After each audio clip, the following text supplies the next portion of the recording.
Hey everyone, John Green here, and today we're diving into the strange world of empty malls. You know, those massive buildings that used to be packed with people. Yeah, those ones. I remember visiting one a few weeks ago and it felt like stepping into a time capsule. The escalators stood frozen, the fountains were dry, and the only sound was the faint hum of flickering fluorescent lights. It was eerie. Remember the days when a trip to the mall was an event? We'd spend hours browsing through stores, grabbing a bite at the food court, and maybe even catching a movie. It was a social hub, a place to connect with friends and family. But now, the aisles are empty, the food court is deserted, and the movie theater is probably showing reruns of movies from 2023. It's a stark reminder of how much things have changed. The retail landscape is shifting and those massive concrete giants are bearing the brunt of it. But why? What happened to all the shoppers? Well, grab your virtual shopping carts, folks, because we're about to explore the rise of online shopping and the slow demise of the traditional shopping mall. It's not just the local malls feeling the heat. Big-name retailers, once symbols of American consumerism, are dropping like flies. Remember Toys R Us? Gone. Sears? Barely hanging on. And the list goes on and on. These retail giants, once thought to be invincible, are crumbling under the weight of online competition and changing consumer habits. Just this year, we've seen a record number of store closures and bankruptcy announcements. These aren't just numbers on a spreadsheet. They represent real jobs lost, livelihoods disrupted, and communities impacted. It's a sobering reminder that the retail apocalypse, as some call it, is not just a catchy headline.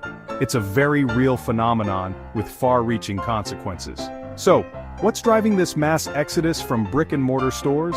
Well, the answer, my friends, is sitting right there in your pocket. It's the smartphone, the tablet, the laptop, the gateway to the vast and ever-expanding world of online shopping.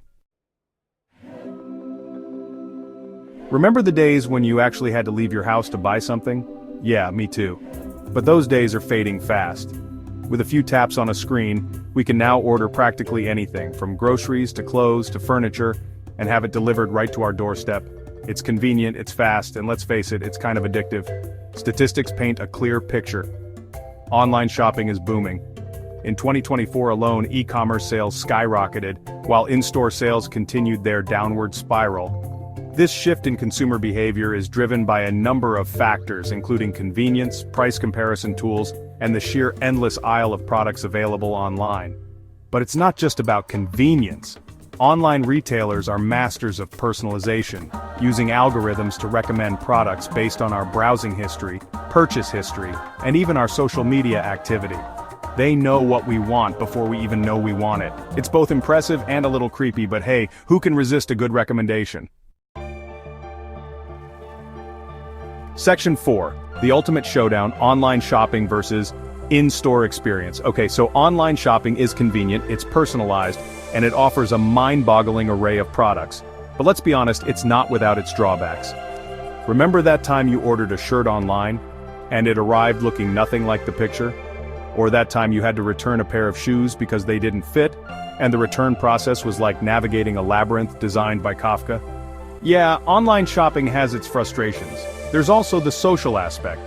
Shopping in-store can be an experience, a chance to get out of the house, interact with other humans, and maybe even stumble upon something unexpected. You can try things on, touch them, feel them, and get a real sense of what you're buying.